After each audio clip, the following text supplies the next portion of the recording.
Today, the story inside Sahih Muslim of the king and the young boy.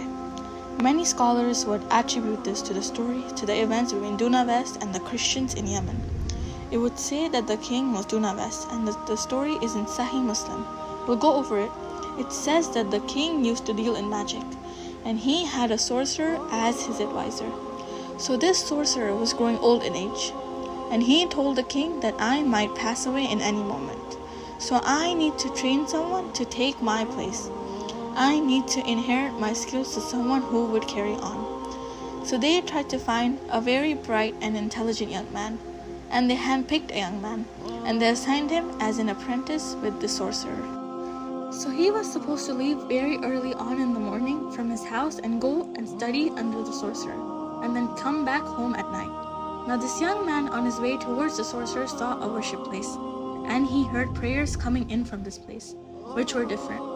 So he decided to go and visit, and it was the church of Tawheed, a unity of Allah, preaching the true religion of Isa alayhi salam. And he was very impressed by what he was hearing, but he was supposed to be studying with the sorcerer. So he asked the priest. He told them, "What can I do?" The priest told him, "When you leave home, visit me and study with me. And if the sorcerer tells you how come you were so late, tell him because my parents delayed me. On your way back, visit me again, and when you get home and your parents tell you how come you were late, tell him the sorcerer delayed me." So you could take a class in the morning and take a class at the evening. So he continued doing that for a while. One day in the marketplace, a certain beast entered into the marketplace and caused chaos among the people, and no one was able to deal with it. So this young man said, "O Allah, today I want to know whether the path of the priest or the path of the sorcerer is the truth. O Allah, show me the truth." And everyone was attempting to kill this beast, and no one succeeded. And then this young boy picked up a rock and he said, "O Allah, if the path of the priest is the truth, then kill this animal." And he threw the rock, and it killed the animal immediately. He went back and reported this to the priest, and he told him what happened. The priest told him, "My son, you have attained a very high status. Therefore you would be tested. You will go through trials. No one can reach such a high status without being tested by Allah." The associate of the king was blind, and he came to this young man to cure him, because now the young man has studied under a sorcerer, so now he's the expert. People go to him. So when he went to the young man told him, "I cannot heal you, but Allah can heal you. Allah can do it," and healed the young man. So the blind man who's now cured went to the king, and the king told him, "Who cured you?" The man said, "Allah." The king said, "And do you have a god other than me?" The man said, "Yes. Allah is my Lord and your Lord." The king tortured this friend of his and told him to disclose the name of the person who taught him this, and under the persecution he gave up the name and he said, "It is the young man," or the boy.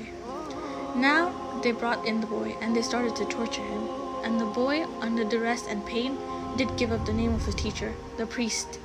He could not withstand the pain and the suffering that he was going through, so he disclosed the name.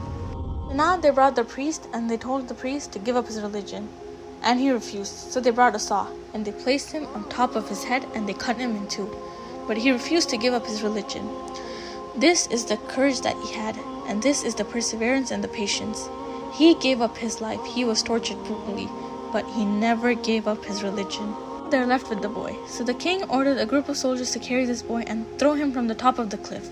They carried the boy, and subhanallah, Allah was performing karamat on the hand of this boy. Karamat is a miracle that would occur to a non-prophet, and miracles happen to prophets. There's a difference between mu'jiza and karama. Mu'jiza happens to prophets, and karama happens to a person who's not a prophet. But they're both supernatural events. So this young boy made dua to Allah and said, "O Allah, take care of them the way you want. I'm going to leave it up to you. Allah, take care of them the way you want." Allah made them reach the top of the cliff, and the cliff started to shake. All the soldiers fell down except him.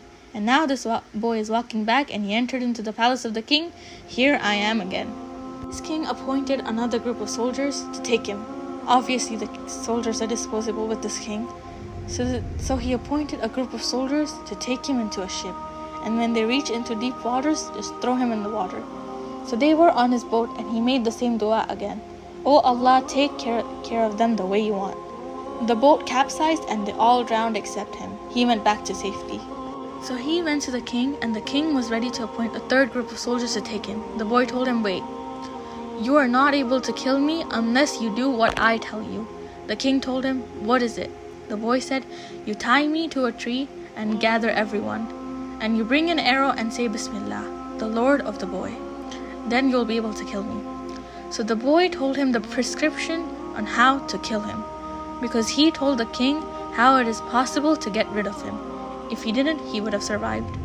So he basically told the king how to kill him, but the boy did it for a noble cause.